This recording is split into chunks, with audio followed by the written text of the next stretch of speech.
Hi friends, వాళ్ళు ఇంకో వ్లాగ్తో వచ్చానండి. ఇదేంటంటే అందరూ చేసుకున్నట్టు కదా అని చెప్పి నేను కూడా సప్తశనివారం వ్రతం స్టార్ట్ చేశానండి. ఇదివరకు కూడా చేశాను.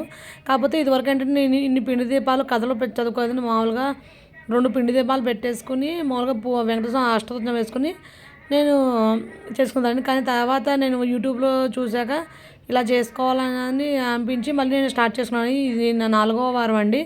అయితే అన్నీ 7 ఉండాలంటండి. పిండి దీపాలు 7, చిమ్మిలి వండలు 7, తాంబూలము మనకు కావాల్సినవి కూడా ముందే ప్రిపేర్ చేసేసి పెట్టేసుకున్నానండి. మార్నింగే లేచి వేరేగా పీట వేసుకుని దాని మీద ఒక పసుపు క్లాత్ వేసుకుని ఆ పక్కన కలశం పెట్టుకున్నానండి. ఇదేమో వెంకటేశ్వర స్వామి ఫోటో, పక్కనేమో వినాయక ఫోటో పెట్టుకున్నా, ముందేమో పసుపు గణపతికి పెట్టుకుని వినాయక స్వామి పూజ చేసుకున్నామండి. మనం ఏ పూజ చేసుకున్నా ముందు ఆ స్వామికే పూజ చేసుకోవాలి కాబట్టి ముందు ఆ స్వామికి పూజ చేసేసుకున్నానండి. ఆ స్వామికి పూజ చేసుకుని దీపం నైవేద్యం చూపించేసుకుని హారతి కూడా చూపించేసానండి. దీని తర్వాత మనం వెంకటేశ్వర స్వామి పూజలోకి వెళ్తామండి. కానీ వాళ్ళ పూజ అయితే చాలా బాగా జరిగిందండి. చాలా ప్రశాంతంగా చేసుకున్నాను. మార్నింగ్ 4:30, 5కి లేచానండి. అప్పుడు లేచి మొత్తం శుభ్రాలు చేసుకుని నేను పూజ చేసుకునేది కూడా చాలా బాగా జరిగిందండి పూజ. ఇక్కడేమో వినాయకుడికి హారతి ఇచ్చేస్తున్నామండి. దాని తర్వాత చిన్న క్లిప్ మిస్ అయిందండి. వెంకటేశ్వర స్వామి వారికి కూడా అష్టోత్తరం చదువుకుంటే తర్వాత ఏమో వెంకటేశ్వర స్వామి లక్ష్మీ అష్టోత్తరం కూడా చేసుకున్నానండి. లక్ష్మీ అష్టోత్తరం కూడా చదివేసుకున్నాక స్వామివారికి మళ్ళీ లక్ష్మీదేవికి వెంకటేశ్వర స్వామికి కలిపి హారతి, దీపం అన్నీ చూపించుకోవాలంటండి. ఇక్కడ లక్ష్మీ అష్టోత్తరం అయ్యాక నేను ధూపం చూపిస్తానండి. తర్వాత 7 పిండి ప్రమిదలు చేసుకుని పక్కన పెట్టుకున్నానండి. వాటికి కూడా ఒక్కొక్క దానికి నా నామాలు పెట్టుకుని బొట్లు పెట్టుకుని ఆవునే వేసుకుని ఒత్తులు వేసుకుని వెలిగించుకుంటానండి. నిజంగా నాకు కొన్ని తెలుసు, కొన్ని తెలియవండి. ఈ మధ్య ఏంటంటే యూట్యూబ్లో చూసి కొన్ని నేను ఫాలో అవుతున్నాను. తర్వాత కొంచెం పెద్దవాళ్ళ దగ్గర అడిగి తెలుసుకుంటున్నాను. ఈ పూజ అయితే నేను మామూలుగా యూట్యూబ్లో చూసుకొని ఎక్కువ మంది ఎలా చేస్తున్నారో చూసి కొంతమంది పెద్దవాళ్ళు చెప్తారు కదా యూట్యూబ్లో, వాళ్ళ దగ్గర కూడా విని నేను దీన్ని ట్రై చేశానండి పూజ. ఇది నా 4వ వారం అండి. 3 వారాలు ఆటంకం లేకుండా అయింది. ఒక వారం ఆటంకం లేడీస్ ప్రాబ్లం తెలిసిందే కదండి. ఇదేమో 4వ వారం. ఇంకా ఇప్పుడు లక్ష్మీదేవి అష్టోత్తరం కూడా అయిపోయిందండి. అయిపోయాక ధూపం చూపిస్తున్నానండి.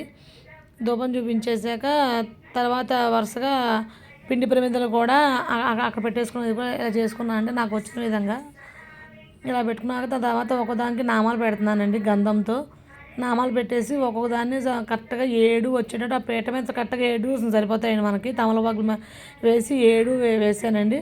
వేసాక ఒక్కొక్కదానికి నామాలు బాగా కనిపించాలని పెట్టుకున్నాను. దాని ఆవునే వేసుకుంటున్నానండి. పైన కూడా బొట్లు పెట్టుకున్నాను. కింద తమలపాకు, పైన బొట్లు, అటు ఇటు పూలు అన్నీ కూడా అందంగా పెట్టుకున్నానండి. అయిపోయిన తర్వాత దాంట్లో ఆవునే వేసేసుకున్నాను అన్నిట్లోనూ. దాని తర్వాత ఒక్కొక్క దాంట్లో ఒత్తులు వేసుకుని ఒక్కొక్కటి వెలిగిస్తున్నాను. దీనికి కథ కూడా ఉంటుందండి. చాలా బాగుందండి కథ. నాకు ఫస్ట్లో మనం నమో వెంకటేశయ్య మూవీ చూస్తే మీకు నాగార్జున గారి సాంగ్లో వస్తుంది.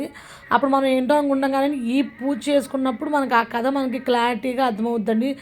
భృగు మనిషి రావడం, వాళ్ళందరినీ ఇబ్బంది పెట్టడం, అదంతా కూడా చాలా బాగుంటుంది. కథ వింటే ప్రశాంతంగా ఎంతసేపు అయినా కథ అలా వింటూ ఉండాలనిపిస్తుందండి. చాలా బాగుందండి కథ. ఏదన్నా సరే అండి మనం భక్తిగా చేసుకోవాలి తప్పించి ఆ ఆర్భాటాలు తెచ్చుకోకూడదని చెప్పేసి ఆ కథలో చాలా రకంగా చెప్తూ ఉంటారండి. ఒకసారి మీరు కూడా కథ ట్రై చేయండి. అదే పూజ చేసుకొని చాలా బాగుంటుంది.